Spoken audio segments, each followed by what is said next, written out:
Hello guys, welcome to CloudRaga. So in previous video we saw runtime polymorphism or method overriding. In this video we will see what is compile time polymorphism or method overloading. So the first condition is this happens within the same class. So we don't need any extra class. We can achieve method overloading without taking any other help from any other class in Java. So idea is simple. We'll create a class like let's say laptop, just some random name, and then we will create method, let's say price of the method. So first thing, if you just want some price, you can get some default amount, right?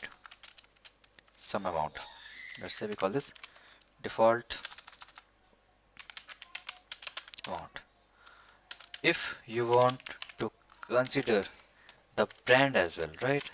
So you might need the amount, the amount get vary because here we are looking for a particular brand.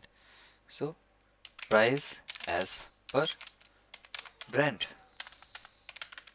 Let's say you want some configuration as well, like RAM or something, so you can again put some kind of filters. Let's say you are online shopping or you are at shop, so you need some CPU or let's say RAM, plus you need brand as well. That's your two things. So again your price get vary with with the RAM variation, the amount you're taking, and the brand. So price as per RAM and brand. So try to understand what's happening here. Method name is same, price, but as per our requirement, the same method gives you multiple implementation, and this is known as method overloading.